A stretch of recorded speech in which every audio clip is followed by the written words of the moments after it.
bronze medal goes to Chinese Taipei's Pin An Chen.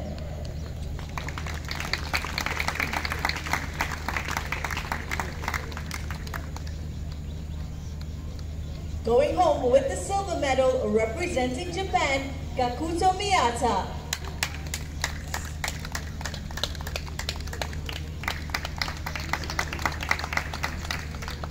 And finally, your gold medalist from Bangladesh, Abdul Rahman Alif.